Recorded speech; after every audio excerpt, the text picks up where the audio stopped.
Разговараме со Диме Велев, председател на Сојузот на Сдружение на диабетичари на Северна Македонија. Димче, првото прашање ми е, секоја година диабетичарите имаат проблем со недостаток на инсулинска терапија. Дали ова година тој проблем е решен или оваа година диабетичарите се соочуваат со недостаток на терапијата? Најнапред благодарам за можноста да дадем изјава и за вашето внимание. Ние оваа година имаме неочекуван недостиг на терапија во инсулински аптеки и до пациенти. Терапија практично има во Македонија.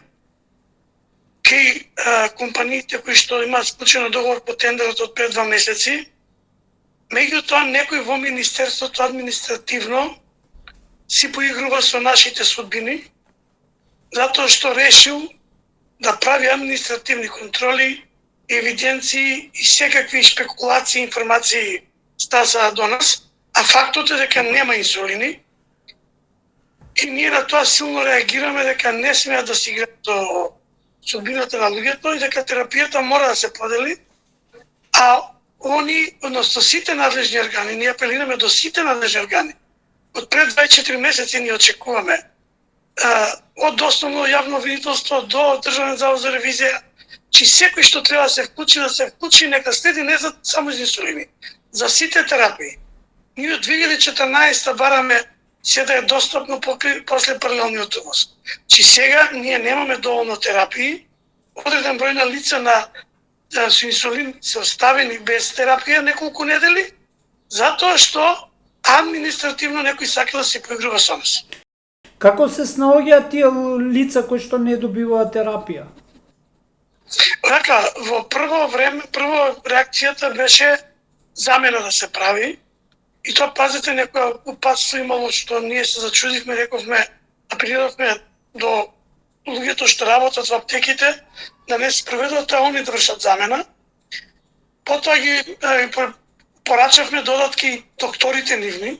Докторите зачудени што се случува, че сите доктори се чудеа што се случува, за на крајот да дознаеме дека некои си национална комисија која за прв пат ние стану не знаеме уште кој е составот до целосен, запреал, односно интервенирал, ништо не сваќаме. Мислам, толку е конфузно што и со министерот требуваме да расчистиме што е упрашање. Во меѓувреме дознавме, мислам, го откривме моментот дека, да не кажам, си го толкува некој по свое членот за Национална комисија за диабетес, дека он имал право да застане. Прво морам да потенцирам дека ние со тој член сме биле дискриминирани сите овие години, че не може Национална комисија, сигурно и така не го пишам, дека треба да стопира. Треба да врши надзор, во смисла евалуација за терапиите.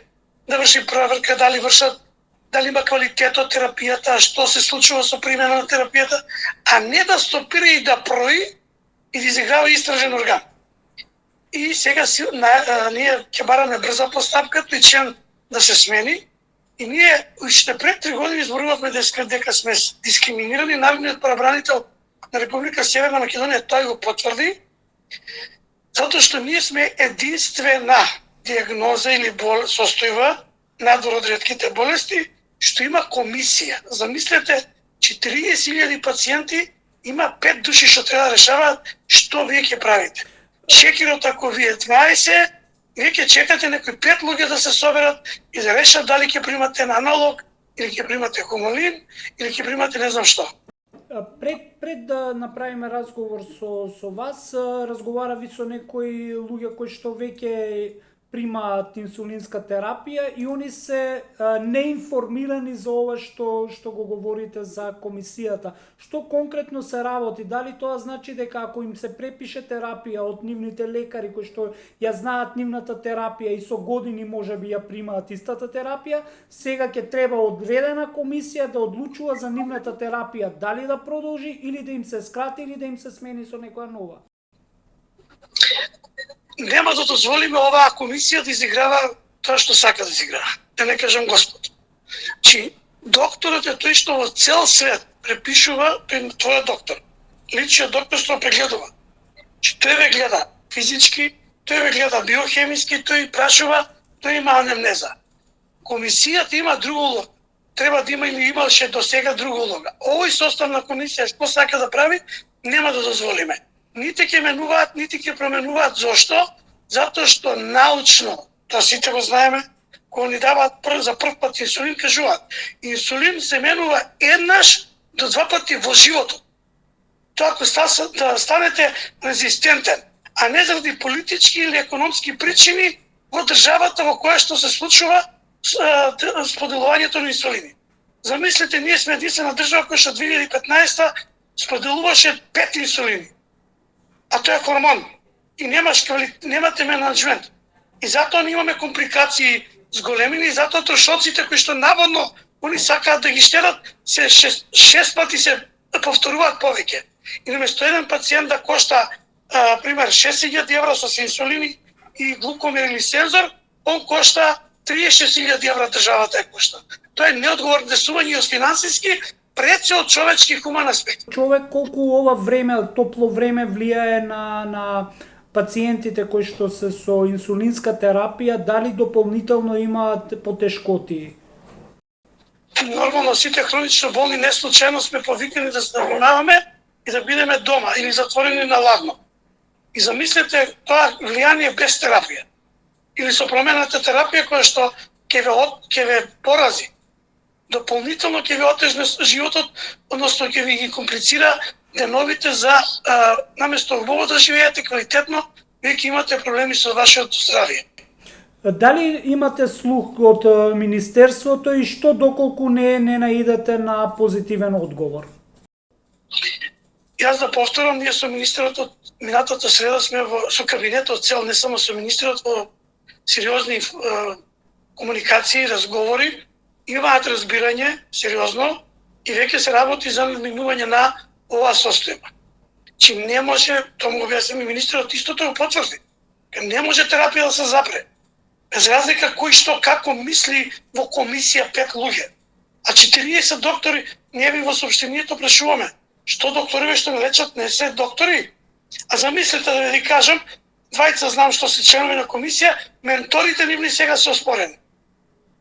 Че овие се помлади, со стаж и со искуство, ги оспоруваат препишувањата на терапиите на нивните ментори, односно професори, научници од светски ранг, треба да чекаат одлука на комисијата, која што не ни знае за кого одлучува. Туку одлучува на аспект на количина и на пари, не на состојба на пациентот. Вие пишувате во сообщението и доколку не се најде на разбирање, ќе организирате протести. Кога, например, би било крајната црвена линија кога вие би излегле на улица? Искрено не знам. За лични работи, моја перцепција не е вред да споделувам, но ако првиот протест го правихме на 21 јули 2023 на Шешко, сега ќе го правиме повторно најверојатно на 21 јули, ама уште пожешко и уште помасовно и пред владата директно.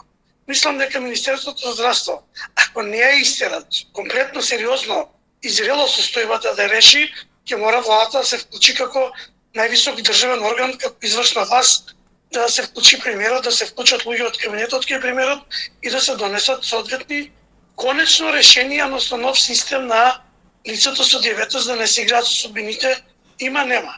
Надевам дека министерот ќе издржи, министерството, кабинетот ќе издржат и дека ќе донесат разумни решенија.